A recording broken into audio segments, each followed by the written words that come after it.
داستان فیلم با زنی به نام ماریا آغاز میشه. ماریا که از زندگی مشترک خود رضایت نداره از همسرش طلاق میگیره. 1 هفته پس از طلاق دوست صمیمی ماریا به دیدن او میره. سپس با دلسوزی تلاش میکنه تا ماریا رو آروم کنه. او در ادامه ماریا رو برای رفتن به باشگاه ورزشی تشویق میکنه. در سکانس بعدی ماریا در باشگاه مشغول ورزش کردن میشه. بعد از کمی تمرین ماریا با ریچارد، یک مربی جذاب، آشنا میشه و با او صحبت میکنه. ریچارد که جذب زیبایی و شخصیت ماریا شده به او نزدیک میشه. او سپس با صحبت کردن تلاش میکنه تا اعتماد ماریا رو به خود جلب کنه. او سپس ماریا رو راهنمایی و تشویق میکنه که فردا برای تمرین دوباره به باشگاه بیاد. فردای اون روز ریچارد عکسی از ماریا میگیره تا وضعیت او رو در روزهای آینده مقایسه کنه. ریچارد سپس ساعتی به دست ماریا میبنده تا سلامتی او را کنترل کنه. اما در حقیقت ریچارد ساعت رو به تلفن خود وصل کرده تا موقعیت و فعالیت‌های ماریا رو از راه دور زیر نظر داشته باشه. معلومه که ماریا قلب ریچارد رو تسخیر کرده و ریچارد در خواب هم ماریا رو با ساعت خود کنترل میکنه. بعد از چند روز ماریا با مردی به نام تام آشنا میشه که از او میخواد با هم به بیرون برن. در ادامه ماریا عاشق تام میشه و قبول میکنه که به خونه او بره. از طرفی فرد ناشناسی در ماشین آنها رو نگاه میکنه.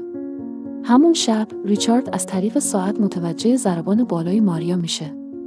بنابراین او از این وضعیت بسیار ناراحت میشه. زیرا میدونه که ماریا به خاطر تام در این وضعیت قرار گرفته. به خاطر همین ریچارد احساس میکنه که ماریا به او خیانت کرده. فردای اون روز ماریا مدام از تام صحبت میکنه و معلومه که ریچارد از حرفهای ماریا خیلی عصبانی شده. در سکانس بعدی ماریا در باشگاه به دلیل تمرین زیاد بیهوش میشه. ماریا وقتی که به هوش میاد خود را در اتاق ریچارد پیدا میکنه که خیلی به او نزدیک شده. چند روز بعد ماریا از ریچارد میخواد که گوشی او را شارژ کنه، اما ریچارد از این فرصت استفاده میکنه و قفل گوشی ماریا رو باز میکنه. ریچارد متوجه میشه که تام پیامی برای ماریا فرستاده و از او خواسته که با هم به بیرون برن. اما او به جای ماریا جواب تام رو میده و از او میخواد که برای دیدن او به باشگاه بیاد. ریچارد سپس تمام پیام‌های تام رو پاک میکنه و او رو مسدود میکنه. در ادامه تام به باشگاه میرسه اما ماریا رو پیدا نمیکنه. به نظر میرسه ریچارد میخواد با تمرینات شدید حواس تام رو پرت کنه تا ماریا رو از فکر او بیرون کنه. بعد از چند روز ریچارد دوباره سعی میکنه مستقیما به ماریا نزدیک بشه. او سپس به بهانه کمک به ماریا دست میزنه اما ماریا به او مشکوک میشه.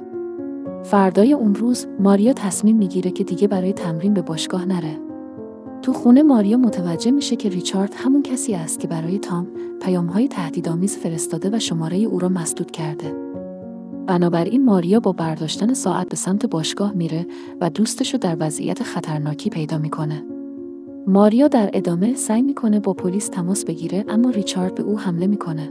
ریچارد سپس درباره آینده خود با ماریا صحبت میکنه و به او میگه باید به زور با هم ازدواج کنن. ماریا که از ریچارد ترسیده به او مشت میزنه و از دست او فرار میکنه. او در ادامه سعی میکنه تام رو نجات بده. اما ریچارد به اونجا میرسه و به ماریا میگه اجازه نمیده او دوست دختر کسی بشه. ماریا سپس با ضربه‌ای که به ریچارد میزنه باعث بیهوش شدن او میشه. درست در همون لحظه پلیس از راه میرسه. چند هفته بعد همه چیز به حالت عادی برمیگرده. اما ماریا نامه‌ای از ریچارد دریافت میکنه که در اون نوشته به 5 سال زندان محکوم شده. در صحنه پایانی ریچارد رو در داخل زندان میبینیم که در حال درست کردن نامه‌های عاشقانه برای ماریاست.